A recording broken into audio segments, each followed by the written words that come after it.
Selamat datang di channel Alur Donghua. Sebelum menonton, silahkan subscribe, biar Mimin tambah semangat update-nya. Kakak Liansi, kamu baru saja keluar dari pengasingan, jadi kamu tidak tahu apa yang terjadi pada Istana Abadi Asal Emas. Dikatakan bahwa 100 tahun yang lalu, seseorang pembunuh untuk masuk ke Istana Abadi Asal Emas sendirian, dan membantai Master Istana Dongfang Bai, 5 putra Yin Surgawi, dan ahli lainnya. Sekarang, kekuatan Istana Abadi Asal Emas telah sangat berkurang. Saya tidak tahu mengapa pengadilan surgawi tidak mengirim siapapun untuk mengambil alih situasi, jadi mereka mungkin tidak akan datang kali ini, kata wanita tua berambut abu-abu itu perlahan sambil melirik pria tua berambut putih itu. Hal seperti itu benar-benar terjadi. Dongfang Bai berada di puncak ranah Dewa Primordial. Kekuatan sejatinya tidak lebih lemah dari ranah Zenith Heaven. Siapa yang melakukan ini? Mungkinkah Istana Samsara? Tubuh lelaki tua berambut putih itu bergetar, matanya dipenuhi rasa tidak percaya. Dikatakan bahwa itu dilakukan oleh seseorang bernama Han Li di daftar eksekusi abadi. Aku tidak tahu apakah dia anggota Istana Samsara, tapi aku khawatir pengadilan surgawi belum pernah menemui hal-hal konyol seperti itu sejak zaman kuno. Sekarang, pengadilan surgawi telah mengeluarkan hadiah untuk menangkap orang ini, tetapi belum ada kabar tentang dia. Aku ingin tahu apakah dia telah meninggalkan alam abadi Golden Origin, kata wanita tua berambut abu-abu itu sambil tertawa kecil. Pria tua berambut putih itu mengangguk sambil berpikir. Ekspresinya sudah tenang, tapi matanya masih berkedip-kedip. Pada saat ini, seorang pria dan seorang wanita berdiri di dekat kelompok Sekte Angin Kuning. Keduanya mengenakan jubah hitam. Wanita itu adalah seorang gadis muda dengan penampilan yang agak cantik. Pria itu kurus dan memiliki kulit yang agak pucat. Mendengar percakapan antara kelompok Sekte Angin Kuning, mereka berdua menoleh dengan ekspresi aneh. Sudah bertahun-tahun sejak terakhir kali kita bertemu, Kakak Han. Kamu telah memberiku lebih banyak kejutan. Bibir wanita muda itu membentuk senyuman dan dia bergumam. Mengapa? Apakah kamu ingin menemukan orang itu? Jangan lupakan misi kita. Pemuda berjubah hitam memandangi gadis muda itu dan mentransmisikan suaranya dengan cemberut. Jangan khawatir, aku tahu apa yang penting dan tidak. Gadis muda itu melambaikan tangannya dan berkata dengan tenang. Pada saat ini, beberapa sinar cahaya biru melesat dari jauh, membawa serta uap air yang sangat pekat. Dalam sekejap mata, mereka sudah dekat. Dengan kilatan cahaya, 4 kultivator berjubah biru muncul dan turun lurus ke bawah. Keempatnya memancarkan aura yang sangat kuat, menunjukkan bahwa mereka semua berada di ranah Dewa Primordial. Orang-orang di depan buru-buru memberi jalan. Itu Sekte Air Langit. Saya tidak berharap mereka datang juga, pria berwajah kuning dari Sekte Angin Kuning berkata dengan lembut, ekspresinya sedikit berubah. Ekspresi anggota Sekte Angin Kuning lainnya juga berubah, begitu pula yang lainnya di dekatnya. Keempat dari Sekte Air Surgawi mengabaikan orang-orang di sekitarnya dan segera mendekati pilar cahaya emas. Dua berjalan di depan. Salah satunya adalah seorang wanita berusia 21 atau 22 tahun. Dia memiliki alis tipis dan wajah berbulu. Dia sangat cantik, tapi ekspresinya dingin. Dia seperti peri dari Istana Bulan. Dia terus-menerus mengeluarkan perasaan yang tidak bisa didekati. Orang lainnya adalah seorang pria parubaya dengan mata panjang dan sipit serta hidung bengkok. Seluruh tubuhnya memancarkan aura mengerikan yang menyebabkan orang lain hanya bisa menggigil pada pandangan pertama. Adapun dua orang di belakangnya, salah satunya adalah pria kuat dengan alis tebal dan tubuh yang luar biasa tinggi. Yang lainnya adalah pemuda yang lembut dan anggun yang memegang kipas lipat di tangannya. Dia tampak seperti tuan muda yang anggun dari dunia sekuler. Ling Xiao'ark dan sekte lain yang berdiri di depan juga buru-buru pindah ke samping untuk memberi ruang. Peri Sulaikian, rekan Taois Jin Liu, sudah bertahun-tahun sejak terakhir kali kita bertemu, tapi kamu masih anggun seperti biasanya. Saya tidak menyangka fenomena yang tiba-tiba di sini akan menarik kalian berdua. Seorang pria berwajah lebar keluar dari Ling Xiao Arc dan berkata kepada wanita berwajah dingin dan pria paruh baya sambil tersenyum. Namun, ada sedikit nada menyelidiki dalam nadanya. Jin Liu melirik pria berwajah lebar itu dan berkata dengan dingin, "Apa? Tempat ini adalah wilayah Ling Xiao Arc milikmu. Tidak bisakah kami datang?" Pria berwajah lebar itu menggelengkan kepalanya dan berkata dengan kilatan di matanya, "Bagaimana saya berani? Hanya saja sekte air surgawi cukup jauh dari sini." Rekan Taois juga merupakan tokoh berpengaruh di sekte air surgawi. "Saya sangat ingin tahu bahwa Anda datang bersama. Mungkinkah Anda berdua tahu tentang situasi di bawah fenomena ini?" Orang-orang dari Worry Free Manor dan Radiant City juga menoleh. Jin Liu sedikit mengernyit saat dia ditatap oleh begitu banyak orang. "Kami berdua sedang menangani beberapa masalah di dekat pegunungan Gold Origin. Kami mendengar tentang fenomena di sini, jadi kami datang ke sini untuk menyelidiki. Kami tidak tahu apa-apa tentang situasi di sini. Namun, lembah Qingsuo paling dekat dengan tempat ini.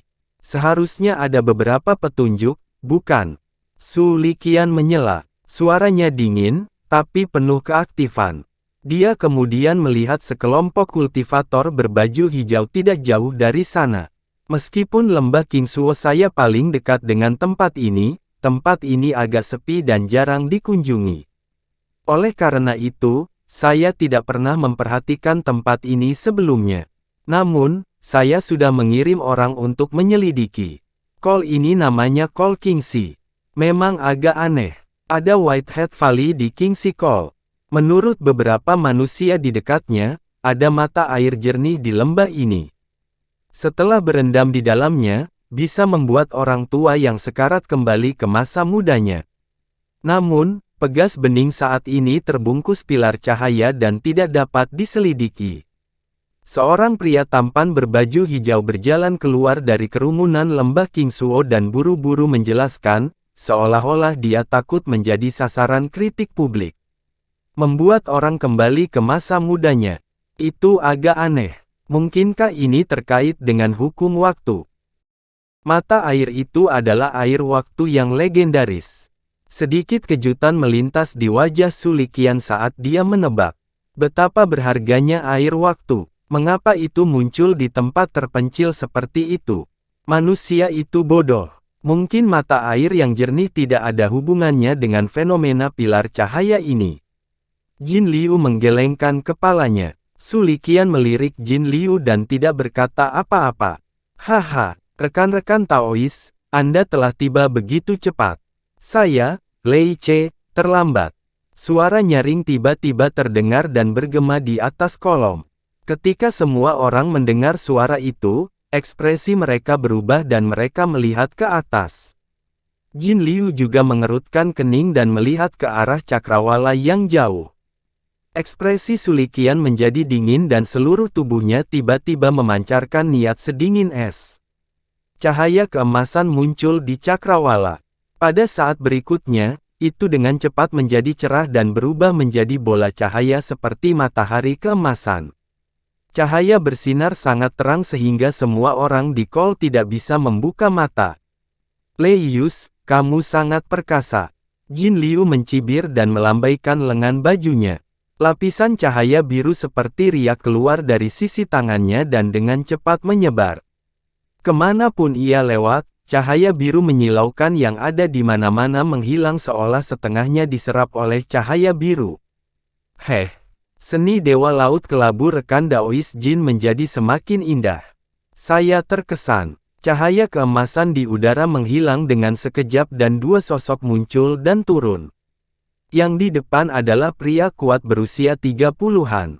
Dia mengenakan jubah emas panjang dan memiliki sosok yang agung. Melalui pakaiannya, orang bisa melihat garis ototnya yang jelas. Dia seperti singa yang perkasa. Orang lain adalah pemuda tampan. Alisnya seperti bulan sabit dan auranya ringan dan lembut tanpa sedikit pun ketajaman. Jadi rekan Daois Lei dan rekan Daois Wen dari Sekte Pedang Surgawi. Aku tidak menyangka kalian berdua ada di sini.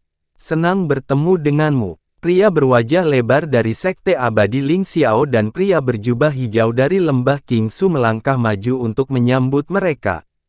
Sikap mereka bahkan lebih hormat daripada saat mereka menghadapi 4 dari Sekte Air Surgawi. Kami berdua juga bekerja di dekat pegunungan Sumber Emas. Kami kebetulan mendengar tentang apa yang terjadi di sini, jadi kami datang untuk melihatnya. Harta karun di wilayah rahasia secara alami menjadi milik mereka yang ditakdirkan untuk mendapatkannya. Kami, Sekte Pedang Surgawi, tidak berniat memonopoli itu. Tolong jangan gugup. Pemuda tampan itu tersenyum dan membalas sapaannya. Kami bersedia mengikuti jejak rekan Daois Lei dan rekan Daois Wen. Mendengar ini, pria berwajah lebar dan yang lainnya menghela nafas lega dan berkata satu demi satu. Melihat ini, keempat dari Sekte Air Surgawi tidak terlihat sangat baik, tetapi mereka tidak mengatakan apa-apa. Perisu, kita sudah tidak bertemu selama bertahun-tahun. Kamu telah mengolah jalan jiwa es bulan dalam pengasingan. Aku telah mengunjungimu berkali-kali, tapi aku belum bisa melihatmu. Aku tidak berharap untuk bertemu Anda di sini hari ini. Tampaknya Anda telah menembus kemacetan dari ranah Dewa Tai yang terlambat. Saya sangat senang untuk Anda. Lei Yus mengabaikan yang lain dan menatap Su Liqian dengan kasih sayang yang dalam di matanya. Su Liqian mendengus dan menoleh untuk mengabaikannya. Dia tampak kesal. Lei Yus tidak marah sama sekali. Dia menatap Su Liqian dengan bingung. Orang-orang di sekitar melihat pemandangan ini, tetapi mereka sudah terbiasa dan tidak menunjukkan keterkejutan. Lei Yus dari Sekte Pedang Surgawi sangat mencintai Su Liqian dari Sekte Air Surgawi. Dia telah mengejarnya selama ratusan ribu tahun.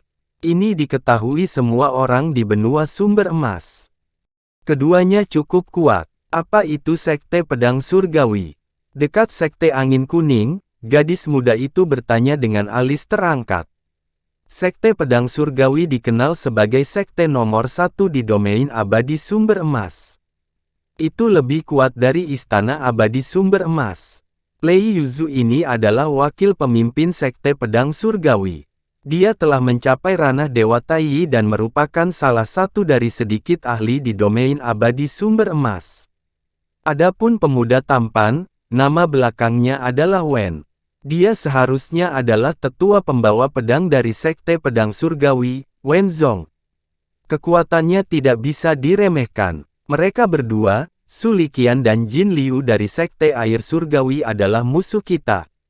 Apakah Anda tidak membaca informasi sebelum datang ke sini?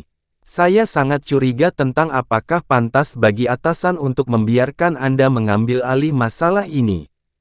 Pemuda berjubah hitam itu mengerutkan kening dan berkata, "Jangan letakkan kereta di depan kuda. Mereka hanyalah beberapa pengganggu lokal di Golden Source Immortal Domain. Mereka bukan musuh kita. Musuh kita yang sebenarnya adalah mereka." Gadis muda itu tidak marah dengan keraguan pemuda berjubah hitam itu. Sebaliknya, dia melihat ke kejauhan. Pemuda berjubah hitam menoleh dan melihat dua sinar cahaya biru aqua terbang dari jauh. Kedua sinar cahaya biru aqua ini tidak terlalu terang. Pada saat ini, ada banyak sinar cahaya biru aqua yang berkumpul di kolom. Cahaya biru aqua segera tiba di kol dan berubah menjadi pria dan wanita. Pria berwajah persegi dan beralis tebal, sedangkan wanita berwajah bulat dan berbibir ceri. Penampilan mereka sangat biasa, sulit menemukan mereka di tengah keramaian. Siapa mereka? Pemuda berjubah hitam itu tampak bingung. Gadis muda itu membalik tangannya dan mutiara putih seukuran telur muncul di telapak tangannya. Lingkaran cahaya spiritual putih berkedip di dalam. Cahaya spiritual menyala dan sosok kedua orang itu muncul. Namun, wajah mereka telah diubah menjadi dua wajah baru. Pria itu berusia 30-an, dengan wajah pucat dan rambut pendek. Wanita itu baru berusia 17 atau 18 tahun. Dia memiliki wajah oval yang cantik dan terlihat imut. Mata hitam besarnya terus bergerak. Dia tampak seperti roh nakal. Lan bersaudara dari Istana Abadi Golden Han, Lan Yuanzi dan Lan Yan. Kenapa mereka di sini? Apakah keberadaan kita telah terungkap? Murid pemuda berjubah hitam menyusut dan dia berkata dengan heran. Aku tidak tahu. Lan bersaudara tampaknya berada di bawah komando Istana Abadi Emas Han di permukaan, tapi sebenarnya mereka adalah pengawal bayangan dari kuil 9 Yuan. Mereka pasti tidak baik. Gadis muda itu segera menyingkirkan manik putih itu dan mentransmisikan suaranya dengan ekspresi serius. Aku juga pernah mendengar tentang pengawal bayangan Sekte 9 Elemen. Mereka berspesialisasi dalam menjalankan beberapa misi. Apa yang harus kita lakukan sekarang? Pemuda berjubah hitam tidak lagi memandang rendah gadis muda itu, dan dia bertanya melalui transmisi suara. Gadis muda itu merenung sejenak sebelum menjawab, situasinya tidak jelas. Mari kita tunggu dan lihat. Keduanya mendiskusikan beberapa kata lagi melalui transmisi suara, dan kemudian sosok mereka melintas, dan mereka bersembunyi di kerumunan di belakang. Aku tidak menyangka begitu banyak orang berkumpul di sini. Ini benar-benar hidup. Sangat menarik kali ini. Lan Yan melihat sekeliling dengan terkikik. Alam rahasia telah muncul dan harta karun ada tepat di depan kita. Orang-orang rendahan ini secara alami akan berkumpul di sini, kata Lan Yuanzi sambil melirik kerumunan di depannya dengan jijik.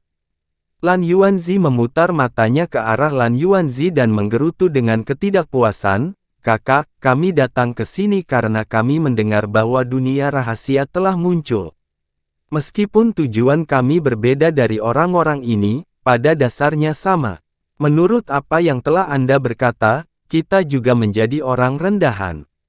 Lan Yuanzi terdiam. Dia kemudian berkata dengan bingung dan jengkel, "Jika kamu berani mengatakan hal seperti itu lagi, aku tidak akan membawamu bersamaku di misi berikutnya." Jelas kamu yang mengatakan hal yang salah, tapi kamu menyalahkanku." Lan Yan mendengus tanpa rasa takut. Ekspresi Lan Yuanzi menjadi serius saat dia berkata, "Baiklah, sudah cukup. Mari kita mulai bisnis." Ekspresi Lan Yuanzi menjadi serius saat dia berkata, "Kakak, menurutmu apakah Han Li akan ada di sini? Dia melakukan kejahatan yang begitu serius. Jika saya adalah dia, saya pasti akan bersembunyi di tempat dengan lebih sedikit orang. Akan lebih baik jika saya bisa bersembunyi di tempat di mana tidak ada yang bisa menemukan saya dan tidak pernah keluar lagi." Lan Yan berhenti bercanda dan bertanya, "Menurut akal sehat, kebanyakan orang akan mencoba bersembunyi. Namun, dari apa yang saya lihat, pikiran orang ini luar biasa, dan mungkin saja dia sengaja melakukan sebaliknya. Selanjutnya, menurut informasi yang telah dikumpulkan oleh Istana Abadi, bahwa Han Li memang melarikan diri ke arah ini sebelum tiba-tiba menghilang. Bagaimanapun, tempat ini layak untuk diselidiki," kata Lan Yuanzi sambil berpikir. "Baiklah, kamu selalu harus membuat skema untuk semuanya. Membosankan sekali." Lan Yan mengangguk dengan sikap bosan dan tidak mengatakan apa-apa lagi. Lan Yuanzi mengangkat satu tangan, dan cahaya biru menyala di tangannya, dan sebuah cermin biru kecil seukuran telapak tangan muncul. Dia kemudian bergumam pada dirinya sendiri dan mengarahkan jarinya ke sana. Sinar cahaya ilusi segera muncul di permukaan cermin. Mereka beriak di sekitarnya dan akhirnya bergabung ke dalam kehampaan. Melihat ini, Lan Yuanzi meletakkan cermin bundar kecil di lengan bajunya dan terbang ke depan. "Hei, kenapa kamu terburu-buru? Tunggu aku." Lan Yan buru-buru mengikuti di belakang dan keduanya dengan cepat menghilang ke kerumunan. Tapi fenomena ini tampaknya menunjukkan bahwa sebuah gua tinggal akan segera muncul. Menilai dari skala fenomena ini, pemilik gua ini setidaknya harus menjadi dewa surgawi agung. Karena saya belum menemukan Han Li, saya mungkin juga tinggal di sini dan melihat seperti apa gua itu. Lan Yan melihat pilar cahaya keemasan dan bergumam. Kemudian, tubuh gemuknya bergoyang dan menghilang. Di sudut kerumunan yang tidak mencolok, seorang pria berjubah emas mengalihkan pandangannya dari tempat sosok Lan Yan menghilang. Itu Kimozi, dan Xiong San masih di sisinya. Hehe, semua orang berkumpul di sini. Betapa hidup, kata Kimozi sambil terkekeh. Tuan, siapa itu barusan? Sepertinya dia datang dengan niat buruk. Xiong San mengikuti garis pandang Kimozi dan melihat wanita jelek Yan. Namun, dia tidak mengenalnya. Pada akhirnya, dia tidak bisa menahan rasa ingin tahunya dan bertanya. Kodok tua dari kuil Jiuyuan, Si Chan. Seorang pria yang hanya tahu bagaimana menyelinap menyerang orang lain. Kimozi mendengus, jelas memandang rendah Si Chan. Apa, Tuan Si Chan? Xiong San jelas mendengar nama ini dan tersentak. Meskipun Kimozi sangat meremehkan Si Chan adalah dewa surgawi agung yang dia kagumi. Saya mendengar bahwa Lord Si Chan telah berkultivasi dalam pengasingan di kuil Jiuyuan. Mengapa dia muncul di sini? Mungkinkah dia ada di sini untuk tempat tinggal gua yang akan segera muncul ini? Kata Xiong San. Kimozi mengangkat alisnya saat mendengar ini. Menurut informasi yang dia terima, Si Chan, Lan bersaudara, dan yang lainnya datang ke Golden Origin Immortal Domain untuk menangkap Han Li. Istana abadi asal emas dan kuil Jiuyuan memiliki hubungan dekat. Dongfang Bai bahkan berasal dari kuil Jiuyuan. Sekarang dia dibunuh oleh Han Li, wajar saja jika kuil Jiuyuan mengirim seseorang untuk membereskan kekacauan itu. Namun, kata-kata Xiong San mengingatkannya bahwa meskipun kuil Jiuyuan memburu Han Li adalah hal yang normal, tidak perlu mengirim seseorang seperti Si Chan. Mungkinkah kuil Jiuyuan punya alasan lain untuk memburu Han Li? Tuan, apakah Han Li benar-benar ada di rumah abadi ini? Xiong San menatap Kimozi dan bertanya setelah beberapa saat ragu. Kemungkinan besar, saya sudah menyelidikinya. Lebih dari 200 tahun yang lalu, seorang pria bermarga Han tinggal di desa untuk waktu yang singkat. Saya mencari jiwa setiap orang yang melihatnya. Meskipun dia mengubah penampilannya, saya yakin dia adalah Han Li. Setelah itu, dia menghilang tanpa jejak setelah memasuki Whitehead Valley. Bertahun-tahun, saya telah menggunakan segala macam metode untuk mencari keberadaan Han Li, tetapi saya tidak dapat menemukan petunjuk apapun. Saya yakin meskipun saya tidak tahu metode apa yang dia gunakan, ada kemungkinan besar dia menyelinap ke rumah abadi. Bahkan kemunculan tiba-tiba dari rumah abadi mungkin ada hubungannya dengan dia, kata Kimozi dengan percaya diri. Jika itu masalahnya, itu memang sangat mungkin, Xiong San menghela nafas. Pada saat itu, suara gemuruh tiba-tiba terdengar dari Kol. Pilar cahaya keemasan yang melesat ke langit berguncang keras, dan tanah yang ditutupi pilar cahaya itu menggembung ke atas seolah-olah ada sesuatu yang naik dari tanah. Semua orang di Kol itu gempar saat mereka menatap perubahan di tanah. Tanah menggembung semakin tinggi, dan akhirnya, dengan suara teredam, retakan besar muncul. Tanahnya terbalik, memperlihatkan sebongkah besar batu emas. Di bagian bawah batu, ada pintu batu kuno setinggi 7 atau 8 kaki. Ada beberapa pola kuno yang terukir di pintu batu. Itu sederhana dan tanpa hiasan, dan sekilas orang bisa tahu bahwa itu adalah sesuatu dari puluhan ribu tahun yang lalu. Di bagian atas pintu batu, kata-kata Taisui Immortal Mansion ditulis dalam bahasa kuno. Mungkin karena berlalunya waktu, tulisan tangannya tidak terlalu jelas, tapi masih bisa dikenali. Di dalam dunia rahasia, di dalam ngarai, kabut abu-abu di depannya berjatuhan tanpa henti, dan pada saat yang sama, ia mundur dengan kecepatan yang sangat cepat. Wajah Han Li dipenuhi dengan kegembiraan saat dia dengan cepat terbang ke depan, mengikuti di belakang kabut kelabu. Meskipun kabut abu-abu telah menghilang beberapa hari yang lalu, dan alam rahasia baru terus-menerus terungkap, kecepatan kabut abu-abu menghilang tidak cepat. Dia hanya bisa mengikuti di belakang dengan perlahan, dan itu tidak sesegar sekarang. Setelah terbang beberapa saat, pemandangan di depannya tiba-tiba terbuka, dan akhirnya dia sampai di ujung ngarai. Han Li berhenti. Kabut abu-abu di depannya dengan cepat menghilang, memperlihatkan area yang luas. Langit biru, dan awan putih melayang santai. Tanah di bawahnya adalah dataran tak berujung, dan rerumputan hijau memberikan keteduhan. Hembusan angin sepoi-sepoi bertiup dari jauh, dan udara dipenuhi dengan aura yang sangat segar, membuat orang merasa rileks. Di ujung bidang penglihatannya, samar-samar dia bisa melihat beberapa puncak gunung bertitik di sana. Pemandangan di depannya seperti lukisan yang indah, terbentang di depan Han Li. Dia menarik napas dalam-dalam, dan pikirannya yang tegang sedikit rileks. Tapi kemudian, Han Li sekali lagi memfokuskan pikirannya. Saat ini, bukan waktunya untuk menghargai pemandangan.